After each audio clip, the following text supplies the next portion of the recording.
This program was provided to you in part by Rich Anzalone's RE/MAX 8 team.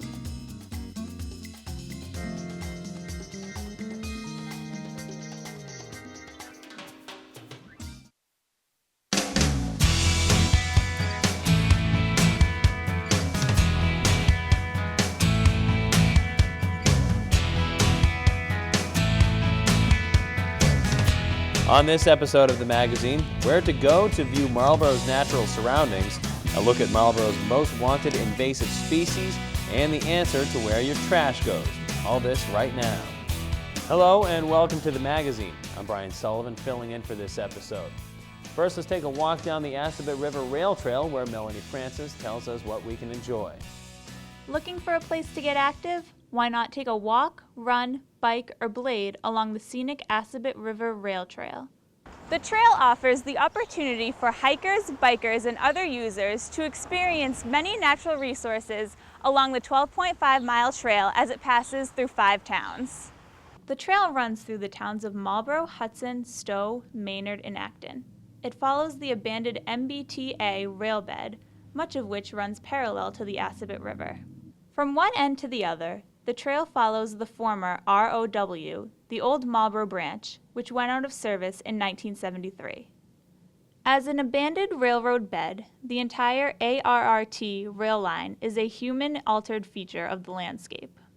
You can also see some remaining segments of the steel track and railroad ties. The vision for the 12-mile linear park began in 1992 by the Assabet River Rail Trail Incorporated, a nonprofit organization. The preliminary designs for the trail were presented in a public forum in 1994, and a state study of the ARRT concluded the project was feasible in February 1997. Finally, in 1998, all 5 towns voted to start the first steps of the project. The Marlborough portion of the Assabet River Rail Trail begins off Lincoln Street and continues to head north to Hudson Street. Along the trail, you may pass Sheepfall Brook and observe traditional plant and animal species such as black raspberries, oak trees, red-tailed foxes, woodchucks, porcupines, and squirrels. After you pass Fitchburg Street, the trail is bordered by the athletic fields at Assabet Valley Regional Vocational High School. If one were to walk the entire trail, they would start in Marlborough and end in Acton. In Marlborough, Hudson, and Maynard, the trail runs through lands that are mostly urbanized. In Stowe and Acton, the lands are predominantly rural with more natural resources. The 2 main objectives in creating this trail were, 1, to inventory existing natural resources and identify key flora and fauna along the pedestrian trail, also to identify any habitats supporting rare or endangered species, and 2, to prepare a guide that introduces the community to the diversity of nature in our own backyards. The most significant natural resource along the ARRT is the Assabet River itself. The trail follows the river valley in Hudson, Stowe, and Maynard with many opportunities to walk right alongside the river's edge. When the railroad was originally built in the 1840s and early 1850s, there were no laws protecting wetland areas, allowing them to build so closely to the river. Today they allow the public to have direct access to nature without disturbing sensitive environments.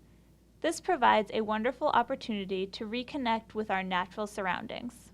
The trail can also be enjoyed as an outdoor classroom, whether one is traveling through rural or urbanized stretches of the trail.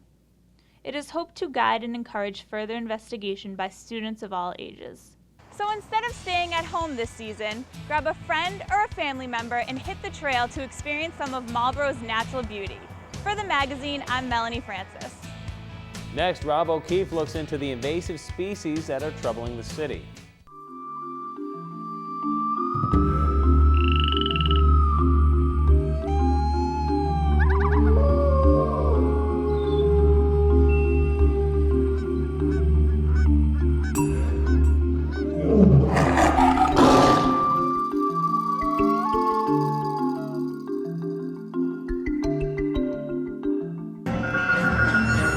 Attention Marlborough residents, you are being invaded by land, by water, by air. It's the attack of the invasive species. No, these invaders aren't from outer space. But yes, they do come from other countries, China, Australia, and even places more close to home, like your backyard. But just because you can find them in your backyard doesn't mean they're supposed to be in your backyard. What do they want? Where are they from? Where are they going? Well, Colonel, those are the same questions we asked of 40-year member of the Marlborough Conservation Commission, City Councilor Ed Clancy. With so many plant species in Massachusetts alone, how can we know which plants are truly invasive? To be considered as invasive, they actually have to fit 4 criteria. Number 1, non-indigenous to Massachusetts. In other words, it was not from Massachusetts. In other words, it was introduced into the state. Number 2 being it has a biological potential for rapid and widespread dispersion and establishment in minimally managed habitats. An area where there is no cutting, there is no application of herbicides, there's no actual removal of root structures and things like that. They have to be, have a biological potential for dispersion over spatial gaps. You might be able to introduce something into your yard, and all of a sudden you find that if it's, you have it over here, next thing you know, you notice it is growing over there. When you have this jump, that means that it can be invasive. So and you didn't move it. It has the biological potential for existing in high numbers. That's one of the crucial things, away from the intensively managed artificial habitats. If you have a tree that has the potential for producing a lot of seeds, this means that it can be actually introduced to another area by means of seeds. And speaking of seeds, our first fugitive plant on Marlborough's most unwanted list is the Norway maple, a tree that is commonly mistaken for its native cousin, the American sugar maple. If you take a look at this, just the specimen I brought in, take a look at the number of seeds that we have present on it. These just are numerous.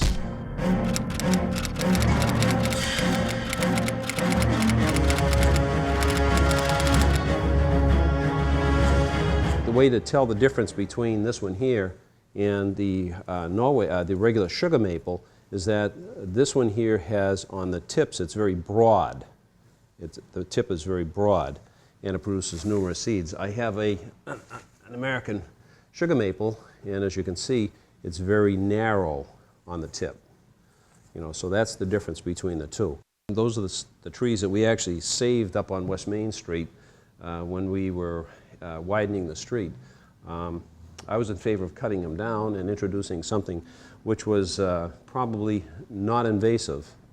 And what happened is that they wound up saving them, so they are still there. Many residents may overlook Japanese knotweed and accept it as a native, probably because it has been around since the 1800s. As far as I'm concerned, it probably has taken over a lot of the parts of the city.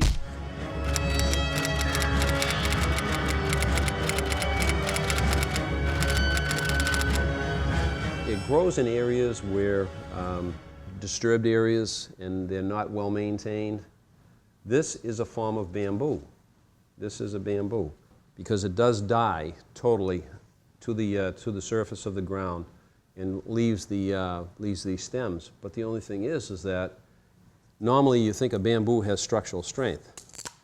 This does not have any structural strength, so you wouldn't be able to use it for anything. Many times people have these introduced into their yard. They go out and buy loam, and the loam company comes and delivers the loam, and next thing you know, you have something such as this growing in your yard. But what happens is that this propagates by means of roots. If you were to buy loam, make sure you buy screen loam. This is one that people actually have probably purchased in the garden centers, brought them home, and are propagating them in their yard.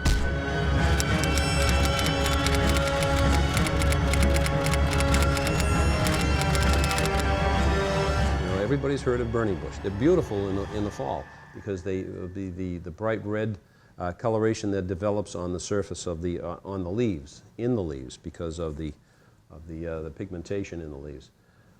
But this is called winged euonymus. I don't know if you can see this on the stem. See, you can see the wings on the edge of the stems. Winged euonymus. And these are invasive. You know, if you get a stand of these will actually creep out. You know, in other words, in having a single plant, next thing you know, the whole thing is spreading sideways. Perhaps the most threatening of all invasives in Marlborough is one that could take out any other plant species if it wanted to, native or invasive alike.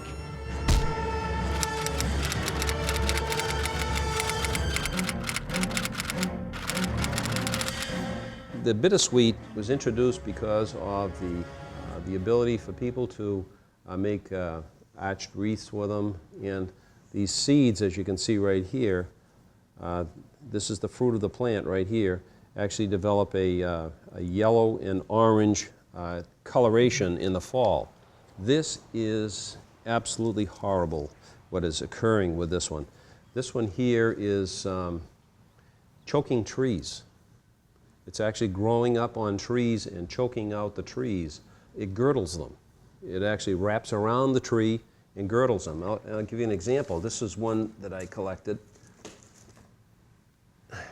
Now you can see that came from around a tree. So in other words, this is the base. It's growing up the tree, goes around the tree, and I had to unwrap this from the tree. I'll take a look at this. You know, these are rapidly growing groups that were actually growing together as a vine, one supporting the other. And what happens is that it will take and go up, and it will top growth a tree. It will grow over the top of the tree and cut out the light to the tree in itself and basically kill the tree. This has attached to a mullein plant. This is actually a regular indigenous variety of plant that grows in Massachusetts. But as you can see, the whole thing is just totally grown around this stem. And this is last year's growth on the mullein, so it would not kill it. But take a look at how invasive that thing is. This is, I would probably qualify this as probably one of the most dangerous that we've had in the last few years.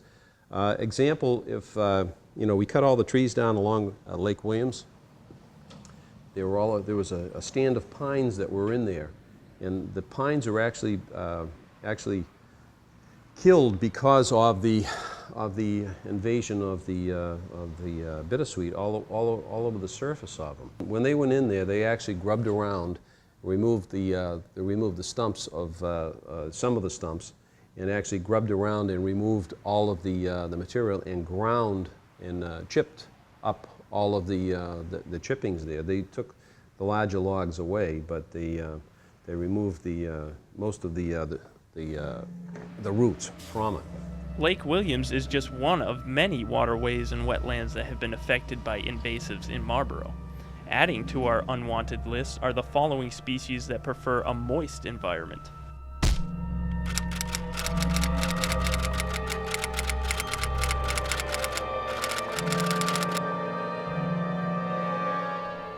This one here grows in areas in and around wetland areas, primarily in the wetland.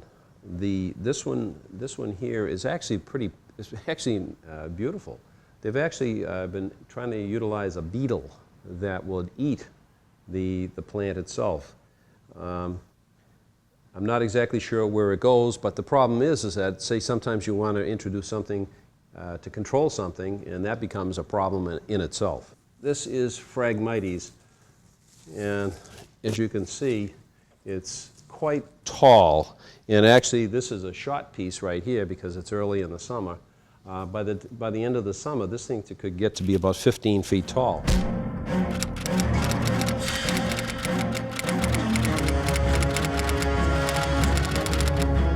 I took these out of the corner of the causeway at Fort Meadow. As you can see, if I hold up the end right here, has a very long tuberous root See the very large, long root with all of the various rootlets coming off of it. Now, this large root has the ability to propagate other plants just by taking pieces off of this. If I was to take a piece off of this and plant it in an aquatic environment, because these are considered to be aquatic, they could propagate more and more of these things. Eurasian milfoil is a species that was probably introduced by means of someone carrying it in on a boat, and or it could have been introduced on the feet of a bird. A wading bird might have had some on it.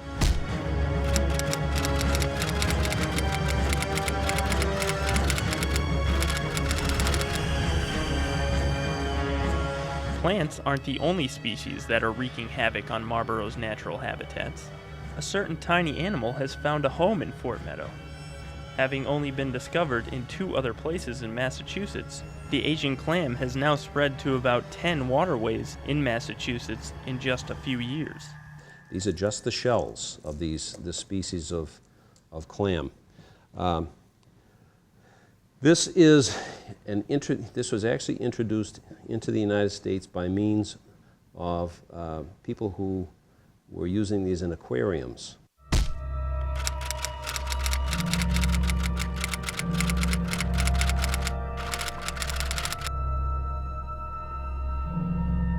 You go down there, it looks just like something you would see on the beach out on the ocean, and it looks just like a clam or a quahog that you would find down on the Cape. One thing that is happening is that these are becoming food for muskrats. These are becoming food for muskrats down in the lake, and there was huge piles around on the lake where the muskrats were actually removing them from the sand on the bottom of the lake and eating them and then putting them in a pile. So you have loads of them just piled up down there. Well, maybe it might be a good thing for the muskrats, but when you get big piles of these and they're taking over, it is not going to be a good thing for the health of the lake. As you can see by the roots of this invasive species, the roots have already grown deep into the ground. So what can we do to stop the spread of invasive species? And more importantly, why should we even care? If you enjoy boating, kayaking, fishing, or even the occasional stroll through the woods looking for local wildlife, you should be concerned. For example, Phragmites have been known to destroy entire wetland areas by taking over native species such as cattails. While cattails are designed to grow in smaller groups and filter the water, aggressive Phragmites strands can put a stranglehold on a wetland, virtually sucking it dry, leaving native wildlife with no home. If milfoil or Asian clams were able to take over Fort Meadow, boat propellers would be forever a tangled mess, and jet ski intakes would become clogged with Asian clam shells. Who would want to live in a lake that you couldn't swim or boat in? Not many. And that could cause property values to drop in such an area, effectively ruining a human's habitat as well. While officials take action to cut down invasive populations, we can contribute by stopping the propagation of these species. If you take your boat, jet ski, or kayak from lake to lake, it is your job to keep other lakes from becoming infected. Anything that actually winds up in the water could potentially take weeds out. Most of the weeds are along the weed line, but you also pick them up while you're out in the water. So you can pick them up on the motor itself. They get up into the rungs and into the little crevices here. So that's the boat itself, but the trailer is the main avenue that take the weeds in and out. So what I do is I make sure there's nothing on my license plate. Up underneath, there's some wiring here. I get up under there and check. I have my main supports going across, and this is where you visibly would see most of the weeds. They'd actually accumulate there on the bottom. I actually have several cross members along the way here, so anything that goes in the water, I do a check. And when I pull up out of the lake, I open all my drains and make sure the live well in the front, my live well in the back, which are not as obvious places to have accumulation of weeds or dirt, and I make sure they're drained out. And I do one final check before I pull away. And when I get home, I always rinse my boat down with fresh water. Sometimes when you go fishing, you might bring some live bait, such as minnows and crawdads or whatever. So if you have a live bait container like this one, You might just want to clean out the inside if it's real dirty like that is. Just wash that out, and sometimes even your tackle might have weeds on it. Caught on a hook, you might want to clean all your tackle off as well. So the next time you see some purple loosestrife or bittersweet and decide it's beautiful enough to have in your yard, think again. Because if we all do our part by stopping the spread of these killer invaders, the only alien species we'll have to worry about are the ones with ridiculous signals and frilly silk uniforms. Although it seems the Colonel is taking care of that.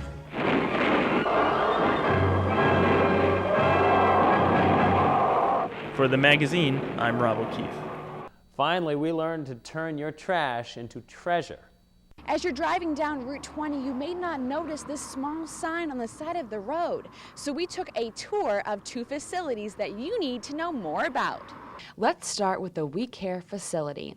When you and your family are putting out the trash at home, ever wonder where it goes? Well, it goes here to be made into a product that is sold around the country. So when you throw away your trash, it doesn't go away. President of the We Care facility here in Marlboro, Chris Ravenscroft, explains. The We Care facility is a solid waste processing center that is permitted to handle 55,000 tons of municipal solid waste a year. Approximately half of that capacity is dedicated to our host community, the city of Marlboro. And the city does send us about 25,000 tons a year of waste, comprising approximately of 13,000 tons of trash, or MSW, and about 12,000 tons of biosolids, or residuals from the wastewater treatment plants. So how does this facility work? Trash and waste is brought to We Care and is then sorted. Non-organic waste is then taken to a landfill. Now what you have left is fresh organic waste, which is loaded onto an inclined conveyor and then loaded onto one of the 2 digesters where it is commingled with biosolids. At the facility, we are combining organic waste, such as paper and food waste and other materials that can decompose, with the sludge in order to create a type 1 product which is permitted for distribution throughout Massachusetts. 2 digesters rotate this mixture as naturally occurring bacteria convert it into compost. There's actually a recipe that we use to balance the sources of nitrogen, which typically comes from the sludge, and sources of carbon, which comes from the curbside and other outside waste that we take in. So we work that recipe maintaining a certain ratio of carbon to nitrogen and also moisture in order to manufacture in 3 days of fresh raw compost. It is very organic. It's about 70% organic. And as a result, when mixed with marginal soils, sandy soils or gravel, it will generate a loam type topsoil, which is very fertile and appropriate for growing all kinds of materials, from regular grasses to garden vegetables to window boxes and the like. A 30,000-foot biofilter is the final step in the process. The biofilter is a 4-foot deep mix of compost and wood chips spread over a network of distribution pipes. This environment allows bugs and microorganisms to consume odor-causing compounds so that the final product is odor-free and fresh. Now, this process is done without you blinking an eye, but you can help this process to run a bit smoother.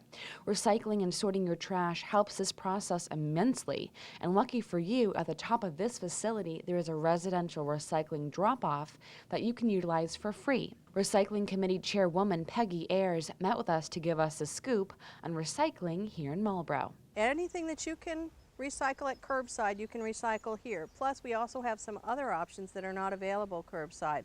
The Marlboro Residential Recycling Area allows qualified Marlboro residents the opportunity to recycle waste. If people do not have curbside recycling, or if they have a lot at their house and they don't want to wait for that every other week, they can come here and use this facility.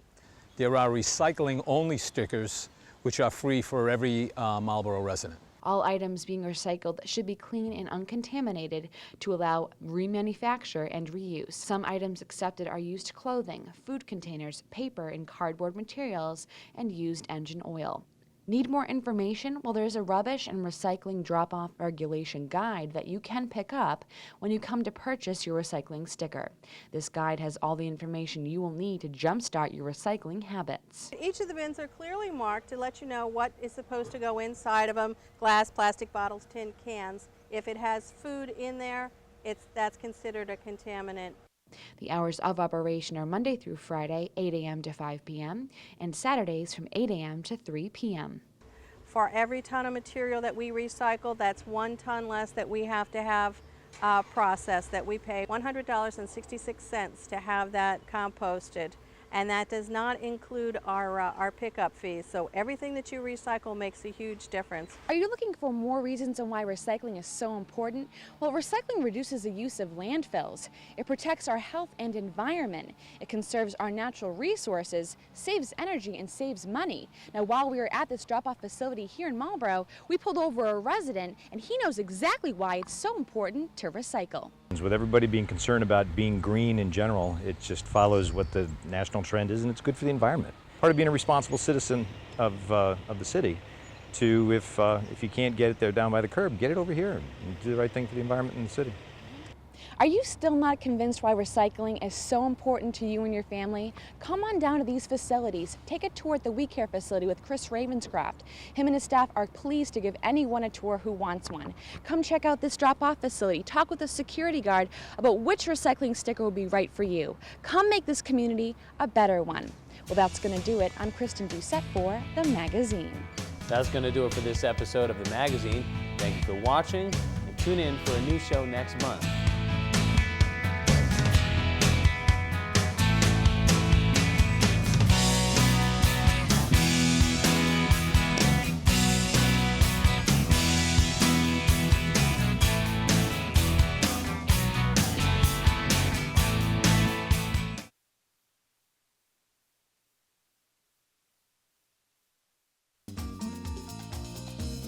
This program was provided to you in part by Rich Angelone's RE/MAX A-Team.